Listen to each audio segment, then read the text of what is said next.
freshly baked homemade pizza para sa inyong pamilya. Ang all-time favorite ng Fambam?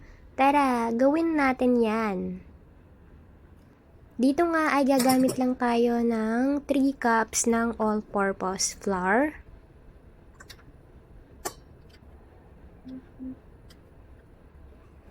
Salain lang natin yung mabuti hanggang mawala yung buo-buo ng ating harina.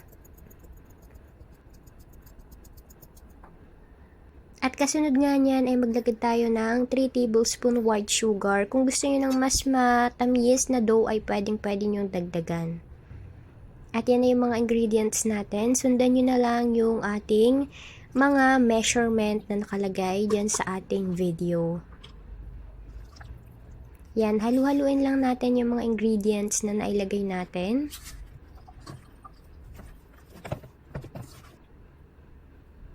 Gumamit din tayo ng harina for dusting, guys. At ilagay nga natin yan yung ating magiging dough. Mamasahin lang natin yan. Hindi naman required dito yung sobrang masa kagaya ng kapag gumagawa kayo ng pandesal. Kahit konting masa lang ay pwedeng-pwede na since ito naman ay pizza.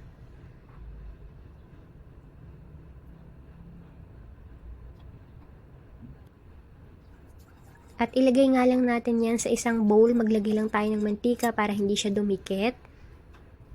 I-rest lang natin yan ng 1 oras. Hintayin natin na mag-rise yung ating dough. Kagaya niyan. O diba, nagdoble na yung kanyang size. Take note guys, na kailangan yung takpan yung inyong dough pag magpapa-alsa kayo. Ayan, at i-punch lang natin yan para lumabas yung hangin. Kagaya niyan.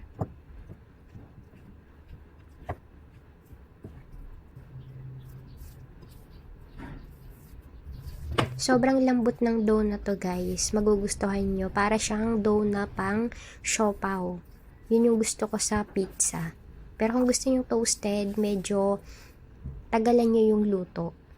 At ayan, ilagay na nga natin yung ating dough. Mamasahin lang natin yan ng saglit para lumabas yung kanyang hangin. Simula nung matutunan ko guys na gumawa ng pizza, hindi na kami bumibili. Gumagawa na lang kami. Bukod sa masarap din naman, ay madami pa yung nagagawa. Kaya kung paborito din ito ng inyong pamilya, ito na yung procedure at yung measurement ng mga ingredients natin. Pwedeng-pwede ninyong gawin sa inyong bahay kahit hindi na kayo bumili, basta meron kayong mga ingredients.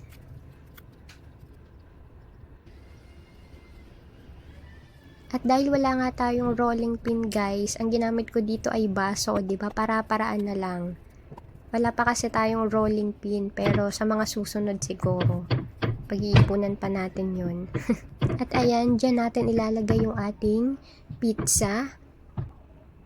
Ang ginamit natin ditong sauce guys ay tomato sauce and ketchup. 1 cup ketchup, 1 cup tomato sauce yung pinag-combine ko para maging sauce ng ating pizza. At yan yung ating mga toppings, hotdog, pineapple tidbits, bell pepper, and cheese. Masarap sana kung meron siyang melted cheese, pero ang available lang sa akin ay cheddar at mozzarella. Kaya yun lang yung nilagay ko.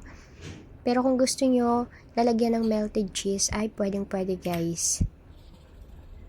At ayan na, luto na ang ating pizza. Binake natin yan guys ng 15 minutes, 180 degrees Celsius. At ayan, o diba? Talagang pizzang pizza yung dating.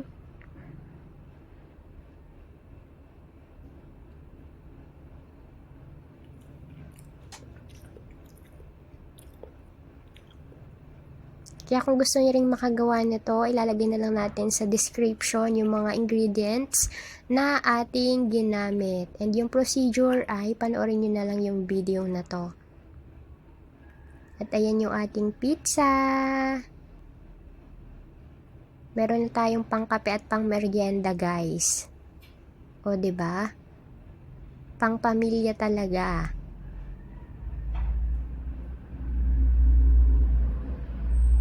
Kaya tara guys, merienda tayo!